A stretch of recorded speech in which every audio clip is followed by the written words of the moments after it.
Hi everyone, welcome to digital GK classes. तो आज का पेपर भी हो चुका है 23 जनवरी का। और आज के जो भी क्वेश्चंस मेरे पास आए हैं, सबसे पहले उन क्वेश्चंस को डिस्कस करेंगे और शाम को जो है इस क्वेश्चंस का सबका आंसर मैं आपको बताऊंगी। तो अभी जितने क्वेश्चंस आए हैं उतने देख लो, शाम को इससे भी ज़्यादा क्वेश्चंस मुझे पता चलेगा, प्लस आंसर, क्योंकि आंसर आपको पता होना जरूरी है ताकि अगर इस ऐसे क्वेश्चंस रिपीट हो तो आप उसको सही करके आ सकें। ओके, तो चलो स्टार्ट करते हैं और लाइक जरूर करिएगा। चैनल को सब्सक्राइब नहीं किया तो कर लीजिए, क्योंकि अब हर दिन एनालिसिस होगी, हर पेपर होने ही वाले हैं। जिसका भी पेपर बाद में है उसके लिए एनालिसिस बहुत इंपॉर्टेंट है। चलो देखते हैं। सबसे पहले देखो, मेटा कॉग्निशन से क्वेश्चन पूछा था। मैं एक चीज़ बता दूं तो पेपर जो है आज का बहुत आसान भी नहीं कहेंगे और बहुत हार्ड भी नहीं कहेंगे, बीच का है, मॉडरेट है।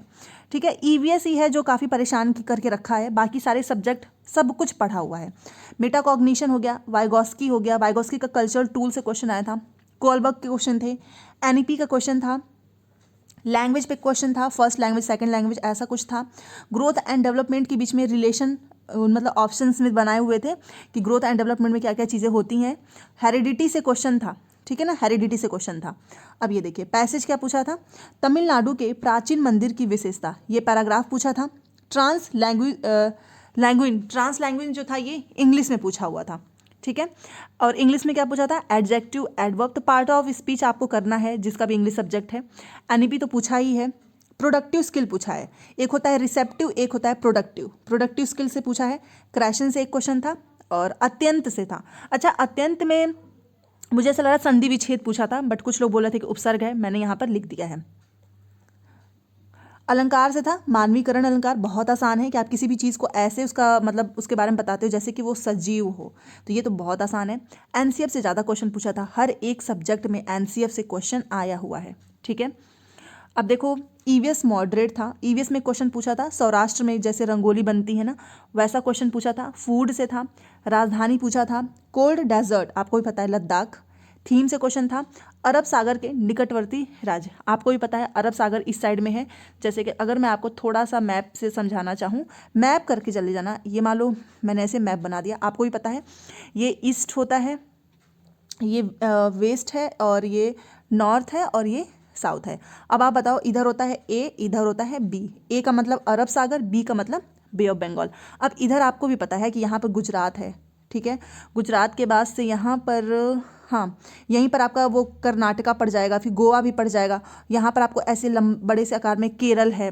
तो ये सारी चीज़ें अगर आपने मैप से देखा होगा तो ही आप कर पाओगे, मैप आपको पता होना चाहिए। क्योंकि मान लो आज अरब सागर से पूछा है, कल बे ऑफ बंगाल से पूछे सटे राज्य, तो इधर के बे ऑफ बंगाल हैं। म्यांमार का पूछ दे तो म्यांमार के इधर हैं, तो एक बार मैप देख लेना, ठीक है। तो चलो यहाँ पर चलते हैं, और ये मैंने कराया भी हुआ है अपने कल के पेपर में मैंने बताया था। अरब सागर से निकटवर्ती राज्य था, डायरेक्शन से क्वेश्चन था। मैथ बहुत अच्छा आ रहा है। अच्छा, मैथ में एक चीज़ पता चली है ना कि मैथ का कंटेंट तो इजी आ रहा है, बट मैथ की जो पेडागोजी है ना काफ़ी लेंदी आ रही है, तो ये थोड़ा सा लैंग्वेज में चेंज किया है। पैटर्न पे था, एडिशन पे था, दशमलव वाले कुछ नंबर्स दिए गए थे, उसको जोड़ना है, बहुत आसान है। सिमेट्री पे था, ईवीएस में ना माउंट एवरेस्ट की लंबाई थी पूछी थी, उसमें 8,850 नहीं दिया हुआ है, ये ऑप्शन में नहीं था, ठीक है। तो आपको ही पता है एनसीईआरटी के माध्यम से कौन सा आंसर होना चाहिए। अब ये देखिए, 1000 अभाज्य गुणनखंड संख्या पूछा था, टाइम पूछा था, और शायद ये क्वेश्चन पूछा था, बट मेरे पास तो टेलीग्राम पे आया था तो मैंने लिख दिया है। जो केंद्र शासित प्रदेश जो है, राज्य हैं, उनको पेयर में था और उसका सही आपको बताना था। पैडागोजी लॉन्ग आ रही है, ये संधि विच्छेद था, अति प्लस अंत। नकारात्मक प्रश्न ज़्यादा आए थे। आकलन से क्वेश्चन था, बछेंद्री पाल उन्होंने अपना पहला कदम कब रखा था।